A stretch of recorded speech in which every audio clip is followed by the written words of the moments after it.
নমস্কার। আজকের এই মহতী অনুষ্ঠান আদিবাসী student and youth forum Paschim Bardhaman with লাকচার সেমলেট Burnpur যারা করেছেন আয়োজনটা, তাদেরকে আমার তরফ থেকে এবং আমার জেলা হাসপাতালের তরফ থেকে অনেক অনেক ধন্যবাদ জানাচ্ছি। এটা খুবই গুরুত্বপূর্ণ একটি অনুষ্ঠান বা সেমিনার, যাই বলি না কেন। এখানে যেটা মূল উদ্দেশ্য সেটা হচ্ছে যে আমাদের এই পিছিয়ে পড়া অংশের যারা ছাত্রছাত্রী আছে তারা আগামী দিনে কিভাবে নিজের ক্যারিয়ার তৈরি করবে, কিভাবে পড়াশোনাটা করবে। তো যেহেতু গতর বলেছেন যে আমিও এই সম্প্রদায়ের একটি ছেলে, তবে জানি যে এখানে আমাদের প্রতিবন্ধকতাটা কোথায়। আমার বাবা একজন কয়লা খনির কর্মচারী ছিলেন, আমি সেই কয়লা খনির ধুলো বালি মেখে বড় হয়েছি। একটা জিনিস ভারতবর্ষের যা সিস্টেম, ভারতবর্ষের যে কাস্ট সিস্টেম আছে, সবকিছুর মধ্যে আমাদেরকে ছোটবেলা থেকে শেখানো হয় একটা হীনমন্যতায় আমরা ভুগি যে অন্যদের থেকে আমাদের মধ্যে মেধা কম। প্রথমে ছাত্রছাত্রীদের বলবো এই জিনিসটা মাথা থেকে তাড়াতে হবে। কোন মেধা কম নয়, মেধা কখনো আকাশ থেকে পড়ে না। মেধা আমাদেরও আছে, মেধাকে লালন পালন করার মতন সামর্থ্য থাকে না। মেধা লালন পালন রাষ্ট্রগত ভাবে, সমাজগত ভাবে তাকে লালন পালন করা হয় না, তাই মেধা কম বলে মনে হয়। এই মেধাকে বিকশিত করতে গেলে একটা পরিবেশ লাগে। একটা মেধাকে বিকশিত করতে গেলে, তাকে বড় করতে গেলে একটা পরিবেশ লাগে। সেই পরিবেশের একটা বিশাল অসুবিধা থাকে আমাদের। বাড়িতে যে পরিবেশ থাকে সেখানে হয়তো লাইট থাকে না, বর্ষাকালে হয়তো বাড়ি থেকে জল পড়ে, বৃষ্টির জল। বাড়ির মধ্যে হয়তো গার্জেনের নেশার অভ্যাস থাকে, গার্জেনের না থাকলে যে পাড়াটাতে থাকে সেখানে মানুষের নেশা করার অভ্যাস থাকে। সেখানে প্রত্যেক দিন সন্ধ্যেবেলায় কুকুর কীর্তন লেগেই থাকে। তার মধ্যে থেকে পড়াশোনা করে উঠে আসা অনেকটাই আমরা 100 মিটার দেশে 50 মিটার পিছন থেকে শুরু করি। সুতরাং পরিশ্রম একটু বেশি করতে হবে। যেটা বলা সেটা হচ্ছে কোনো লেখাপড়াটাই কিন্তু কম নয়। যেটা ভালো লাগছে যে সাবজেক্টটা, সেটা ভালো বেসে পড়তে হবে, সেটা সর্বোচ্চ লেভেলে যাওয়ার চেষ্টা করতে হবে। মাননীয় আমার পূর্ববর্তী বক্তা বললেন, আমিও শিখলাম, আমিও ওনার বক্তব্য থেকে অনেক ঋদ্ধ হলাম যে আজকে টেকনোলজির যুগে মোবাইল থেকে, কম্পিউটার থেকে কত কত ফ্রিতে বিনা পয়সায় নানা রকম অ্যাপ আছে, পোর্টাল আছে, ইউটিউব আছে, যেখান থেকে আমি শিখতে পারি। সেই মোবাইলগুলো যখন উনি বললেন যে যখন তোমরা ব্যবহার করছো সেগুলোকে ভুলভাল জায়গায় ব্যবহার না করে নিজের জ্ঞানকে সমৃদ্ধ করার জন্য ব্যবহার করো, তো খুবই ভালো জিনিস। তো প্রথমেই আমি যেটা বলবো, নিজের মননটাকে তৈরি করতে হবে, জেদটাকে তৈরি করতে হবে, হার না মানা মনোভাব তৈরি করতে হবে। আমাকে পারতেই হবে, করতেই হবে। হ্যাঁ, আমি 50 মিটার পরের থেকে শুরু করেছি, তো কি হয়েছে, ওইটাকে আমাকে আরো জোরে দৌড় লাগিয়ে ওটাকে মেক আপ করতে হবে। আমি যে লাইনেই থাকি না কেন, সেইটা প্রথম। আমার মনোবল যদি ভাঙা থাকে, আমার হোসলা যদি ভাঙা থাকে, তাহলে কিন্তু আমি এগোতে পারবো না। আমি পারবো, আমি যে কারো থেকে কম নই, এইটা প্রথমে নিজের মনটাকে তৈরি করতে হবে, তারপরে তার পিছনে লেগে পড়তে হবে। বাবার অবস্থায় ঝামেলা করে কি আছে, তার মধ্যে আমাকে সময় বার করতে হবে, তার মধ্যে আমাকে পড়তে হবে, তার মধ্যে বন্ধুদের কাছ থেকে জানতে হবে। আমি এমন কিছু বিরাট কিছু করিনি। আজকে আসানসোল জেলা হাসপাতালের সুপারিনটেন্ডেন্ট, মানে মনে হতে পারে অনেক বড় বড় কথা বলছি, কিন্তু আমার জীবন আমি এটাই দেখেছি। আমি তো বললাম যে আমার বাবা একজন কয়লা খনির কর্মচারী ছিলেন, 5 ভাই বোন, দাদু দিদিমা একটা চাকরি করতেন বটে। আমার বাবা ছিলেন বেহিসেবি, ঠিক মতন সঞ্চয় করতে পারতেন না, একটা অভাবের মধ্য দিয়ে পড়েছে।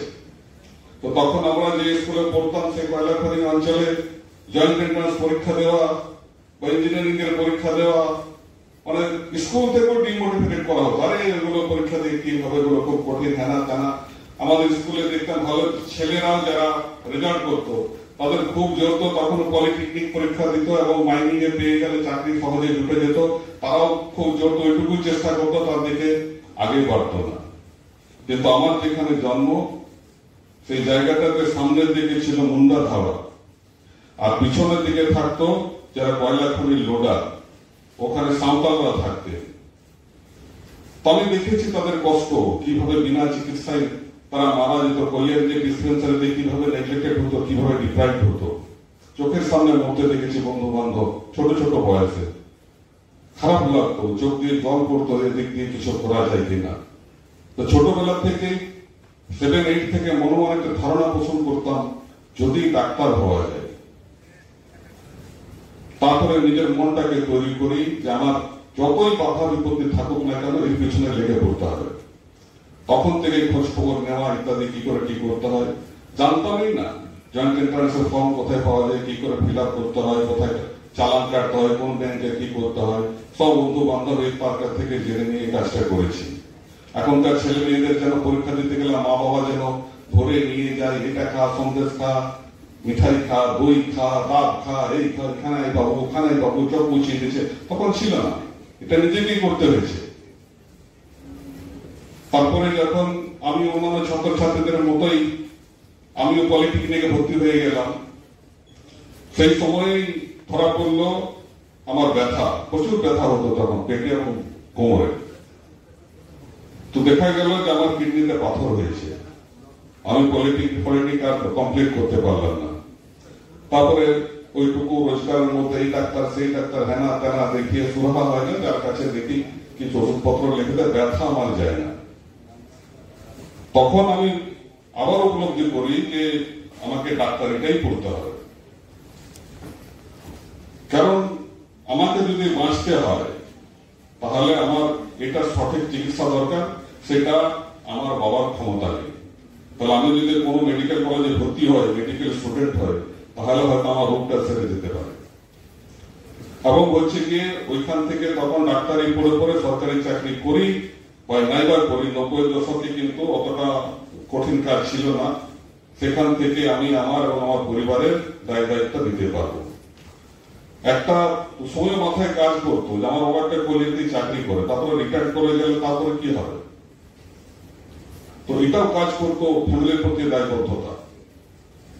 তো আমি তারপরে যখন আরজিকর মেডিকেল কলেজে চান্স পেয়ে ভর্তি হলাম, প্রথম বছরটা যে ফার্স্ট এমবিবিএস আমাদের যেটা বলে করতেই পারলাম না। এই হাসপাতাল সেই হাসপাতাল, নিজেদের হাসপাতালে দেখালাম, সেখানে কিছু হলো না। তারপরে এনআরএস মেডিকেল কলেজে কিছু সিনিয়র দাদা ছিল, বলে চল ওইখানে ইউরো ডিপার্টমেন্ট ভালো, ওইখানেও দেখলাম ঘোরাচ্ছে এই বই। শেষ পর্যন্ত আমার মা বাবা সিদ্ধান্ত নিয়েছিল যে বাড়িতে যেটুকু জমি আছে বাড়ির সামনে লাগোয়া সেটা বিক্রি করে দিয়ে চিকিৎসা করা হবে। তারপর আমি বেঁকে বসলাম, বাবাকে বললাম যে আমার অপারেশন আমার নিজের কলেজে যেখানে আমি ছাত্র সেখানেই হবে, তাতে যদি আমি মরে যাই মরে যাব, কিন্তু আমার হাসপাতালে বা আমার কলেজের স্যারেদের হাতেই মরবো। তারপর আবার আমি আরজি করে ট্রাই করি। এমএম ব্যানার্জি বলে তখন নিউরো সার্জন ছিলেন, তার আন্ডারে থাকি, তার আন্ডারে আমার কিডনির পাথর অপারেশন হয়, তারপর আমি কিছুদিন ঠিকঠাক থাকি। তো 1.5 বছরের মধ্যে আমার প্রায় 8-9 মাস ওইভাবেই কেটেছে। তো প্রথম যে পরীক্ষাটা হয় সেটা তো পাস করার কোনো কথাও ছিল না, করবেও না, তো মেডিকেল এভাবে করা যায় না। তারপর আমাকে এক্সট্রা ক্লাস করে করে করে প্র্যাকটিক্যাল গুলো, যেগুলো ডেড বডির উপরে কাজ হয় সেগুলো পার্ট বলে, এক একটা পার্টে এক একটা করে মানে কলেজের মধ্যে পরীক্ষা হয়। সেই কলেজের পরীক্ষাগুলোতে পাস না করতে পারলে ইউনিভার্সিটিতে বসতে দেওয়া হয় না, সেগুলো মেকআপ করা হলো। তারপর আমি পরীক্ষা দিলাম, তারপরে যা হয় তাই হলো। তারপরে আমাদের সাপ্লিমেন্টারি পরীক্ষা হয় 1 মাস পর। মনের জোর ছিল, না করার কি আছে, পারতেই হবে। পাস করলাম। 3rd ইয়ারে যখন উঠলাম আমি, সেটা হচ্ছে কি মেডিকেল জীবনের সব থেকে রঙিন সময়। সেই সময় হচ্ছে কি আমাদের গলাতে স্টেথো ওঠে, আমরা তখন পেশেন্ট টুকটাক দেখতে শুরু করি ক্লিনিক্সে, সন্ধ্যাবেলায় স্যারেরা আমাদের কেস দিয়ে দেয়, যাও ওই কেসগুলো দেখো, নম্বর এত নম্বর বেডে এই কেস আছে, করো হিস্ট্রি লেখো, এই করো সেই করো। তো খুবই মজার সময়। এবং থার্ড ইয়ার উঠে গেলে লাইন থেকে আউট হয়ে যাওয়ার ভয়টা কম থাকে। কেন ফার্স্ট এমবিবিএস এর কোন ছেলে যদি ইয়ার লস করে, তারপর যদি পরীক্ষা হলে তারপর যদি পাস না করতে পারে, তাকে কিন্তু লাইন থেকে আউট হয়ে যেতে হয়। তো সেটা আমাদের সবথেকে নবীন সময়। যখন ওই ফেজটাতে আমি পৌঁছালাম, তখন বাড়ি থেকে খবর এলো আমার মায়ের ক্যান্সার হয়ে গেছে। আমি আমার মাকে নিয়ে গেলাম কলকাতায়, নিজের কাছে রাখাইকে তাকে ধরে, হোস্টেলে তো মহিলাদের থাকার নিয়ম নেই, সিনিয়র বড় যারা পাস করে গেছে তাদের সঙ্গে অ্যাডজাস্ট করে রাখা, মায়ের অপারেশন করানো, দেখানো, কেমোথেরাপি, রেডিওথেরাপি, হেনা তেনা করে সেকেন্ড এমবিবিএস বেরোলাম। ফার্স্ট এমবিবিএস ওইভাবে যখন মাকে ঠিকঠাক করে বাড়িতে নিয়ে গেলাম, আমার বাবা তখন রিটায়ার্ড, এবং হচ্ছে এইসব শুনে সকল না নিতে পারে, সে মানসিক ভারসাম্যহীন। আমার একটা বোন ছিল, সেও হচ্ছে কি মেন্টালি ডিস্টার্ব হয়ে গেল। তাদেরকে আবার নিয়ে এলাম কলকাতায়, তাদেরকে ঠিকঠাক করলাম, ঠিকঠাক করে তারপরে বাড়িতে দিয়ে দিলাম। আলটিমেটলি আমি ডাক্তার হলাম। তারপর আমার যখন আমি ডাক্তারি পাস করে ইন্টার্ন হলাম, তখন আমার মায়ের ক্যান্সার আবার রেকার করলো। আমার মায়ের অপারেশন যিনি করেছিলেন ডক্টর অশোক মন্ডল, তখন তিনি বর্ধমান মেডিকেল কলেজে ট্রান্সফার হয়ে গেছেন। আমি ডক্টর অশোক মন্ডলের কাছে নিয়ে গেলাম যে স্যার মায়ের আবার এরকম কমপ্লিকেশন হয়েছে। তো সেখানেও একটা গল্প আছে। যখন মাকে নিয়ে গেছিলাম আরজিকর মেডিকেল কলেজে, ডক্টর অশোক মন্ডল আমাদের হেড ডিপার্টমেন্ট ছিলেন জানি, তখন দেখার পর তখন উনি বলেছিলেন যে তুই কি করেছিস, এ তো কোনো জায়গায় পাচ্ছে না অপারেশন করার, অনেক বেড়ে গেছে, এটাকে আমি কি করবো। উনি বলে খুব জোরে হাঁটতে পারতেন, গটগট করে আমার থেকে আগে হেঁটে চলে গেলেন। আমি পিছন থেকে ডাকলাম স্যারকে, স্যার বলে, স্যার থেমে গেলেন। আমি কাছে গিয়ে বললাম, স্যার দেখুন না, মা তো। স্যার তখন বলেন, আচ্ছা তোর মা মানে আমারও মা, চল দেখি। তারপরে উনি ওকে রেডিওথেরাপি দেওয়ার পর অপারেশন করেছিলেন।